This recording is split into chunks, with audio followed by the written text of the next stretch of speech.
Je suis présentement à la baie, sur le plus grand village de pêche blanche au monde.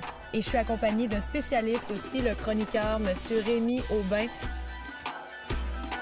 On s'en va ailleurs. Nous allons commencer cette émission aujourd'hui en nous transportant en Tunisie, pays d'Afrique du Nord qui compte 11 millions d'habitants à 18h09 heure locale environ. Retrouvons là-bas notre collaboratrice Sarah Dubois-Gagnon. Alors Sarah, une semaine après les manifestations devant l'ambassade américaine de Tunis, générées, rappelons-le, par le fameux film L'innocence des musulmans, quelle ambiance règne dans le pays actuellement? Bien, honnêtement, c'est une ambiance de tension. Mais je vous dirais que la tension est plutôt par rapport au pays ici, au pays observateur. Donc, on veut savoir s'il y aura d'autres répercussions, par exemple, pour ce qui est de l'ambassade de France, qui est complètement gardée. Et il y a des barbelés autour de cette ambassade aussi. Il y a des chars d'assaut. Bon, les militaires sont en présence.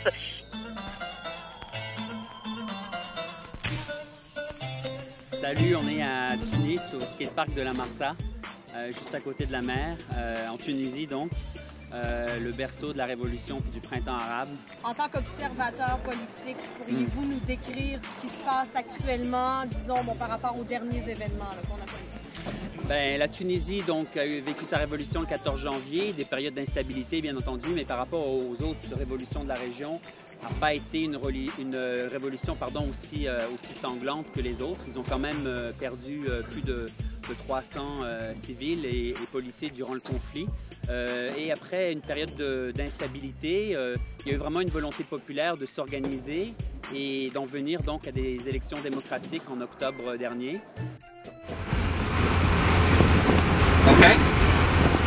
We heard of demonstrations downtown, so just to avoid the area for now.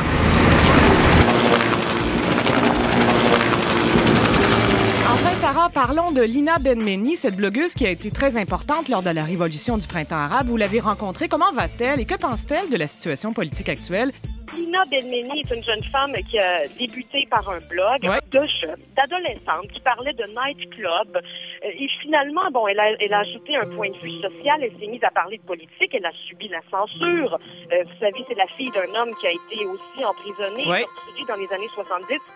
La période de l'euphorie révolutionnaire est passée, malheureusement. Moi, dernièrement, je me suis fait tabasser par 10 policiers. On m'a confisqué mon appareil photo. Donc, retour aux anciennes pratiques. Comment pouvons-nous revenir en arrière, justement, comme ça, après une révolution? Vous n'avez quand même pas fait cette révolution-là pour rien. Qu'est-ce que se passe-t-il maintenant? Maintenant, c'est qu'on a élu des gens qui ne travaillent pas pour construire une démocratie, mais ce sont des gens qui travaillent pour s'implanter une fois pour toutes. Ils ont commencé à créer une nouvelle dictature qui sera plus dure parce qu'elle est basée sur la religion. Dites-moi où on est présentement. On est là dans la maison de Trabelsi à la Marsa. Il y a les neveux de Ben Ali qui vivaient ici. Et maintenant, comme vous avez dû constater, ça s'est transformé en galerie d'art. Comment ça s'est transformé? Les gens sont entrés à leur départ? Oui, elle était accessible déjà. Donc, au début, il y avait des pilleurs qui sont venus chercher tout ce qui est meubles, tout ça. Et après, quand il ne restait que des murs, nous, on est venus. On est venus décorer. Oui, j'étais là, ouais. On était là, on partait à un groupe de 3 graffeurs, des dessinateurs, des mecs, des pochoiristes, tout ça. On venait s'éclater. On passait toute la journée ici. Vous avez lancé l'idée donc de transformer cette maison qui représente un peu l'oppression en une galerie d'art. Ouais, changer le regard. Parce qu'il y avait des gens, je pense qu'il y avait des gens quand ils passaient, ils sentaient la répression. Mais maintenant, quand tu passes, tu vois la couleur, tu as envie d'entrer. Est-ce qu'on apprend quelque chose quand on marche ici? On apprend qu'il ne faut pas partir très très loin. Il faut respecter les gens. Il faut faire ce qu'on a à faire légalement, quoi. Ça rappelle. J'espère que les mecs du gouvernement maintenant viennent passer faire un tour ici. Comme ça leur apprendra un peu. Une petite leçon vite fait. Nadia, parlez-moi un peu de votre art, votre dessin. C'est un chat, c'est ça? Oui, en fait, j'ai toujours fait de la bande dessinée, même avant la Révolution. J'ai créé un compte sur Facebook et Twitter.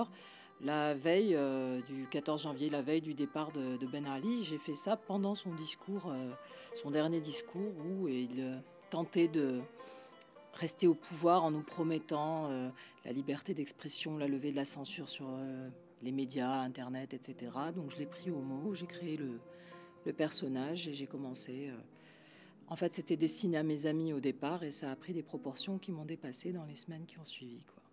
Il y avait un certain sarcasme dans ce discours-là et votre personnage aussi, finalement. Est-ce que vous faites un peu, vous vous moquez de ces choses-là qui sont lancées par les dirigeants qui ont parfois aucun sens? Au départ, c'était vraiment, il y avait une dimension vraiment cathartique dans le sens où j'étais très angoissée, c'était très difficile comme période, donc j'avais besoin de faire sortir les choses en me moquant. C'était peut-être un peu cynique au départ, mais j'avais besoin de sourire à ce moment-là et même mon entourage avait envie de le faire sourire aussi.